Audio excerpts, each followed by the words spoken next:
Start this trip, I thought I'd get a sandwich at Toretto's Market and Cafe from the Fast and the Furious, but as you can see, it's actually Bob's food, so it's only in the movies. Let's go to a real restaurant. Tonight I'm super excited to be at Bistro Na in Temple City, California.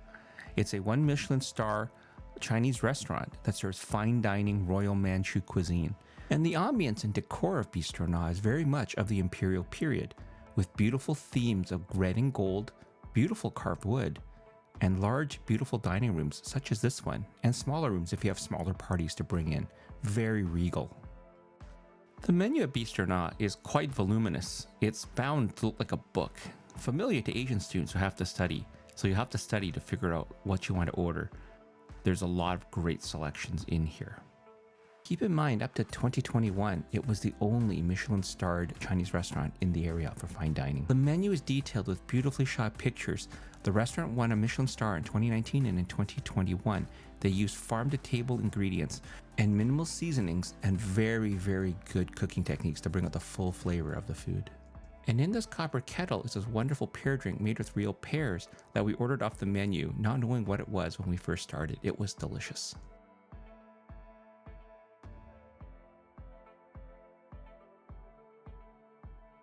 This is the pork jelly with deboned trotters and broccoli in a gelatinous cube, wonderfully chewy.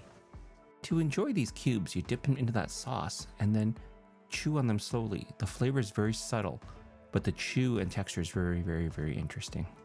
All right, eat this.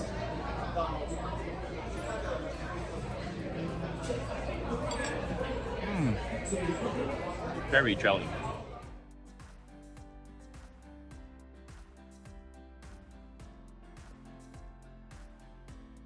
And this is the glistening kurabuta pork belly made with Shaoxing rice wine, black mushrooms, radish, and pork belly.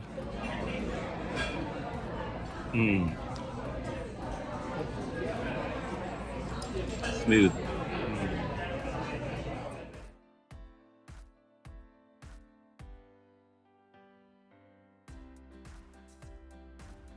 And this is the Qing Dynasty jar soup, an individual serving of soup made of abalone, fish maw, dried scallops, quail eggs, and Italian mushrooms, boiled for roughly 6 hours to combine the ingredients.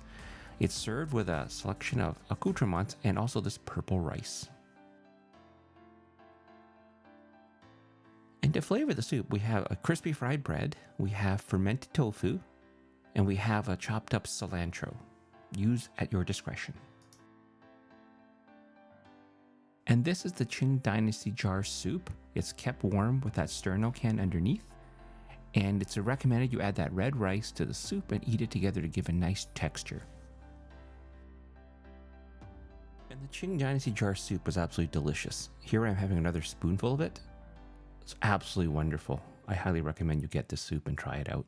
And these are the pea tips with enoki mushrooms cooked at very high temperatures on a wok. So crunchy on the inside and cooked on the outside. And the science behind that is you have to overcome the latent heat of vaporization. Otherwise your vegetables steam and they're not crunchy inside. They're just soggy. Very high-end technique that they used on these very simple vegetables.